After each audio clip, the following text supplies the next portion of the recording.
برطانیہ کی معروف آکسفورڈ یونیورسٹی نے بانی P T I Imran Khan کی رہی سہی ساکھ کا جنازہ نکالتے ہوئے انہیں چانسلرشپ کے لیے ہونے والے انتخابات میں نااہل قرار دے دیا، جس کے بعد یہ سوال زیر بحث ہے کہ وہ کون سی وجوہات ہیں جن کی وجہ سے عمران خان کو چانسلر کے الیکشن کے لیے نااہل قرار دیا گیا ہے۔ اس حوالے سے جہاں ایک طرف عمران خان کی بطور ملزم قید، شدت پسندانہ رویہ، مبینہ کرپشن اور بد دیانتی کو اس نااہلی کی وجہ قرار دیا جا رہا ہے، وہیں دوسری جانب برطانوی اخبار ڈیلی ٹیلی گراف نے اپنے ایک مضمون میں عمران خان کو ہدف تنقید بناتے ہوئے ان کا تمام کچا چٹھا کھول کر رکھ دیا ہے۔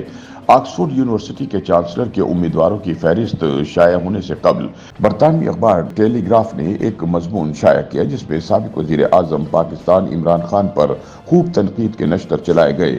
ٹیلی گراف میں شائع مضمون میں کہا گیا کہ عمران خان خود پسند شخصیت کے مالک ہیں اور ہیرا پھیری سے وزیر اعظم بنے ہیں، اس لیے وہ چانسلر کے لیے نااہل ہیں۔ ٹیلی گراف نے لکھا کہ عمران خان اگر منتخب ہوئے تو مغرب دشمنوں کی مدد کریں گے، وہ طالبان کے معترف بھی رہے ہیں۔ انہیں 80 کی دہائی میں ایک کرکٹر یا ان کی احمقانہ داستانوں کے طور پر یاد کیا جاتا ہے۔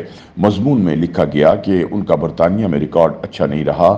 ان کی اس شخصیت اور کردار کے باوجود برطانیہ میں کچھ شخصیات اب بھی ان کی حمایت کر رہی ہیں، لیکن بہت سارے لوگ جو اصل میں ان کو جانتے ہیں وہ تنقید کر رہے ہیں۔ ٹیلی گراف کے مطابق عمران خان 20ویں صدی کے کرکٹر تھے اور انہوں نے خود کو 21ویں صدی کے بظاہر نیم اسلام پسند کے طور پر ظاہر کیا، جبکہ حقیقت میں وہ بالکل بھی نہیں ہیں۔ عمران خان ان امیدواروں میں شامل تھے جو آکسفورڈ یونیورسٹی کا اگلا چانسلر بننے کے لیے مقابلہ کر رہے تھے، لیکن پاکستان کے سابق وزیر اعظم جو اس وقت راولپنڈی کی اڈیالہ جیل میں قید ہیں، کرس پیٹن کی جگہ لینے کے قابل نہیں۔ اخبار میں لکھا ہے کہ کرس پیٹن اور عمران خان میں بہت فرق ہے۔ عمران خان خود پسند جبکہ کرس خود پسند نہیں ہیں۔ عمران خان کو اگلے چانسلر کے طور پر منتخب کرنا دنیا کے کونے کونے سے نوجوانوں کو متاثر کرے گا۔ مزید لکھا گیا کہ عمران خان اس ماہ 72 سال کے ہو جائیں گے۔ کیا سابق طلباء اور عملہ جو آکسفورڈ کے الیکٹورل کالج کو تشکیل دیتے ہیں وہ آکسفورڈ کو 1000 سالہ تاریکی سے باہر نکالنے اور ایک ایسے امیدوار کو ووٹ دے کر ایک جامع ادارہ بنانے کے لیے تیار ہے جس نے طالبان کے کھلے دل سے تعریف کی ہے؟ وہ طالبان جنہوں نے حال ہی میں افغانستان کی خواتین کو تعلیم حاصل کرنے پر پابندی لگا دی تھی۔ اخبار کے مطابق عمران خان ہیرا پھیری کے ووٹ سے وزیر اعظم منتخب ہوئے، جسے پاکستان کے انسانی حقوق کمیشن نے طاقتور ادارے کے واضح، جارحانہ اور بے جا مداخلت قرار دیا۔ عمران خان نے مغربی اقدار کی مذمت کی اور آزادی اظہار رائے پر تنقید کی۔ گزشتہ اکتوبر میں پاکستان کے الیکشن کمیشن نے ان کو توشہ خانہ کے مقدمے کا مجرم قرار دیا۔ انہیں پارلیمنٹ کی رکنیت سے نااہل قرار دیا گیا اور انہیں 5 سال کے لیے عوامی عہدے سے روک دیا گیا۔ ٹیلی گراف نے فائنانشل ٹائم کی ایک تحقیق کا ذکر کرتے ہوئے لکھا کہ امریکہ کی جیل میں قید ایک شخص جس کو 291 سال کی ممکنہ سزا دی گئی ہے، اس پاکستانی نے ایک فلاحی ادارے کے ذریعے عمران خان کی پارٹی کو لاکھوں ڈالر کی فنڈنگ کی ہے۔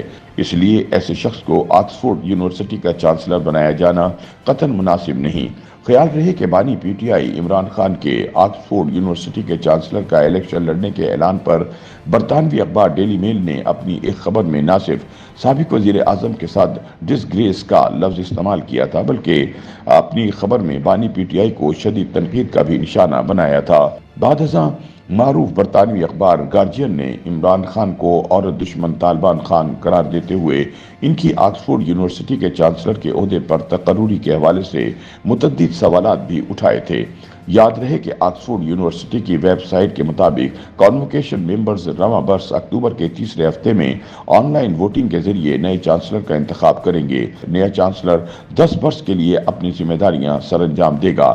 آکسفورڈ یونیورسٹی چانسلر کے منصب کے لیے ایسی شخصیات کی نامزدگی کی خواہاں ہوتی ہے جنہوں نے نہ صرف اپنے شعبے میں نمایاں کامیابیاں حاصل کی ہوں بلکہ ان کی خدمات کو بالعموم قدر کی نگاہ سے دیکھا جاتا ہو، اور انتخابات کی صورت میں وہ شخص نہ صرف اندرون ملک بلکہ عالمی سطح پر بھی یونیورسٹی کی ساکھ میں بہتری کے لیے کام کرنے پر آمادہ ہو۔